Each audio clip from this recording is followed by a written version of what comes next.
Rory and Mal respond back to Joe Budden and destroy his attempt to control the narrative. Put your ego to the side. Like, it's not that it's not that serious. Like, what you doing right now, what you did to your, the way he up there talking about me, the way he up there talking about, that's corny. He's wearing funny hats. I don't know who this is anymore. Don't do that. I'm just being real. I never seen a wear a Mary hat in my life. We have a percentage-based contract.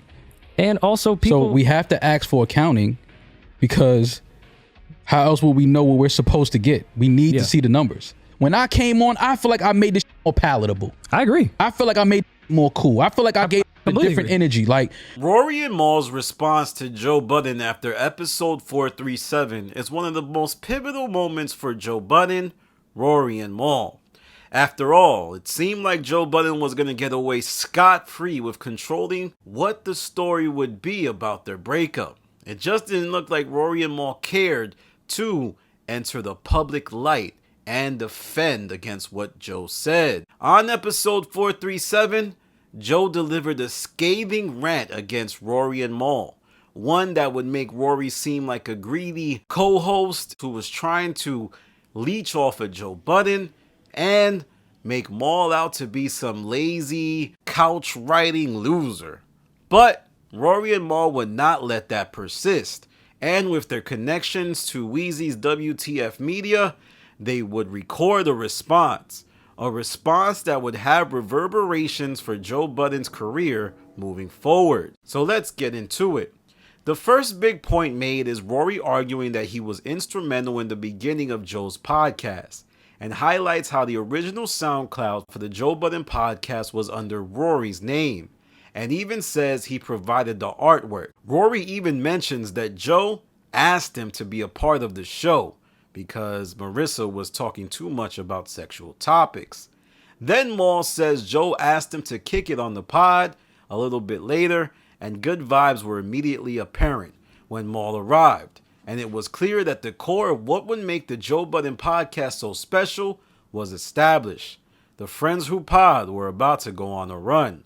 After this, Rory tells the story of Elliot Wilson, who was trying to get the Joe Budden podcast assigned to Tidal. Rory then says he called Joe after this and let him know about that conversation.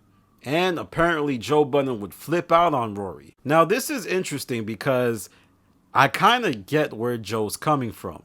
Should Rory be negotiating with someone else about a podcast that is really owned by Joe Budden? And on top of that, it kind of looks like Rory, to me, thought he was going to be more than just a co-host. I truly think that at one point he was going to be the manager or someone who ran the podcast. But alas, that's neither here nor there. But a few weeks later, Joe would inform Rory and Mal about a Tidal deal, and it was the exact same deal that Rory had discussed with Elliot Wilson. Now, Joe says that Tidal deal was pretty bad in this clip here. And when I came back to say, hey, we have a Tidal deal, it's because Hove called, not because you sat with Elliot. It's because the highest person in the food chain called and said, this is how I feel, present it to your guys. So that's what I did. And you guys wanted to take that Tidal deal. That Tidal deal was for $40,000 a month. $40,000 a month is what that deal was for, with no information being given. Y'all wanted to take it. I said no. So maybe Joe was right in rejecting it.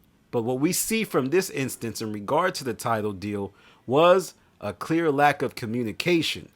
A lack of communication that would ultimately end the Joe Budden podcast with Rory and Mal. Then Rory says the Tidal deal made him realize they should have a contract in place.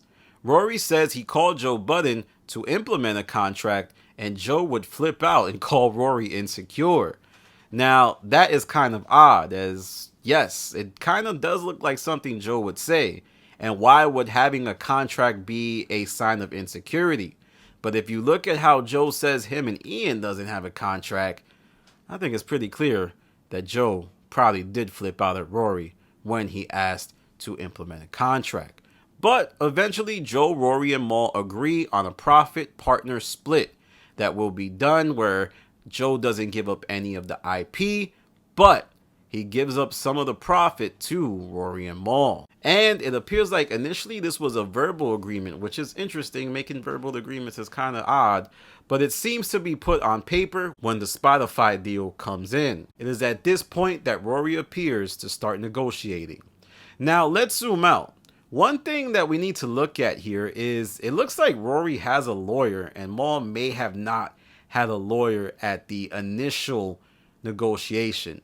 Now, I'm only basing this off several factors. One, Joe has hinted several times that Mal may have not had a lawyer during the initial negotiation. Two, in this response, Rory is the only one that is bringing up actual contractual issues in great detail. Things like payment off of the YouTube that was struck down by Joe's representation. That's just a theory I have. I could be wrong, but I truly think that Mal did not have a lawyer in the initial negotiations. And let's get back to that whole YouTube profit sharing thing. How could Rory and Mal not be paid off of the YouTube? That just never made sense to me. It's something that I've said on my channel, and a lot of the Joe Vengers often say that that's Joe's YouTube channel. But shouldn't podcast profits be tied to the YouTube? I know in contracts things can get murky, but it's literally the Joe Budden podcast on YouTube. It just seems quite murky to me, but I could be wrong. Mal then interjects and explains why they wanted to see the books. And Rory highlights how they had the right to see the books, which was an explicit part of the contract they signed with Joe. And says that Joe's accounting team was sending in the accounting via the body of an email. And Rory says something interesting here. He says that Joe's accounting team costs a lot. Rory knows exactly what Joe is paying his accountants because, like he said, he is sitting behind expenses. Mal then mentions that Rory and Mal were owed accounting quarterly. However, Joe never presented it, often going years without even saying what the accounting was. Rory and Mal reiterate Joe always would appear bothered when Rory and Mal would ask for the accounting. That was part of their contract. Now, this appears to be around the end of 2019, and Mal says they receive accounting, and there is a $400,000 mistake. But we have to zoom out here again. As later on, Mal would say on an episode of the Rory and Mal podcast that it was closer to a $180,000 mistake. I could be wrong about the number, but it wasn't $400,000. So what was it? $400,000 or much less? Then another discussion would take place around February of 2020, where Rory and Mal asked for an updated accounting after receiving the initial faulty accounting. And Joe gets so angry that he tells Rory and Mal to audit him if he doesn't trust them. Now, after this, Mal goes on a rampage and starts dissing his former nearest and dearest, making fun of his funny hats, no doubt hinting at how Joe Budden changed and started wearing designer brands and was no longer shopping at the gift store. Now, this episode for me represents a big changing point in the war between Rory, Mal, and Joe, as it looked like Joe Budden was gonna be able to get away scot-free with episode 437. Now, I'm not saying a lot of what Joe said on episode 437 was wrong. I do feel like he was the one calling the shots, so in a certain way, Rory and Mal should have dealt with it. But what I am saying is that Rory and Mal's response would lay a lot of narratives on Joe Budden that he could never truly escape. The narrative of him being a thief, the narrative of him using his friends to prop up the success of his podcast, and much, much more. There's also little tidbits about this episode that are really interesting. It's filmed at WTF Media, which is a podcast studio owned by Weezy, and they charge $2. I remember the day it came out, I immediately paid $2. Like, it was like ASAP. And boy, do I wish I had my channel back then. I'll probably be at 100,000 subs right now. But we have to remember that Rory and Mal's response happens the day of episode 438.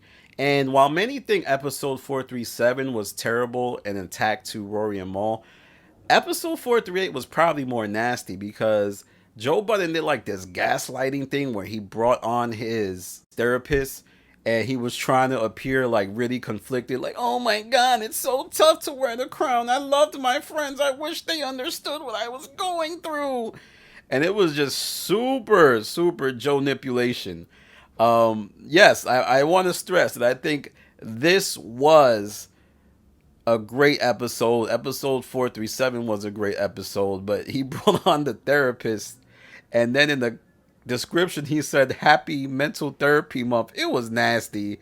And it's just funny that day Joe Budden had no clue that Rory and Mal were dropping, and Joe Budden would go on Instagram and address the response on his IG live, but it was to no avail because most of the fans felt that he had crossed the line. And then on episode 439, Joe Budden would address Rory and Mal. And while he did seem apologetic, I think he was truly angered and just couldn't really say it because everybody hated him at that point. He was the biggest villain ever. Nothing he could do was right. Every video he made would get downvoted. And there was a lot of outcomes from this decision by Joe Budden and Rory and Mal's response. One, the views on his platform would drop tremendously. I mean, look at this picture right here. Joe Budden was hit with a buzzsaw, and it was so bad that Joe Budden moved to put some of his episodes and his content on Facebook video. Now, I don't know, it's because, maybe the monetization at that time was better on Facebook, but it was seen as a massive loss for the Joe Budden podcast platform. And a little bit later on, Joe Budden's tour would be canceled, and many believe it was because Rory and Mal were no longer around. Now, I think that is unfair because Ish and Ice just didn't bring the crowds out. I don't see anybody signing up to see Ish and Ice. I do think if Joe did a tour today, yes, he would be able to garner more attention. There was just a bunch of lingering narratives, and for the first time, Rory and Mal were able to fire back at Joe Budden. But in this war between Rory, Mal, and Joe, it was never ending, and Joe Budden would strike back with the bare minimum rant a little bit later on. But there goes my episode about the Rory and Mal response. I am going to use some of the highlights from this episode to make another video about the night of the secret meeting. I think that content needs to be made. Alright, y'all. Let me know what you think about Rory and Mal's response. Let me know if you think it was effective. What are the lingering questions from that response? And what other episode should I highlight? I'm going to be doing a Desus and Mero episode 2 real soon, so stay tuned. Follow me on Instagram, The Stop TV. Follow me on Twitter, The Stop TV. This is Danny from The Stop. Peace.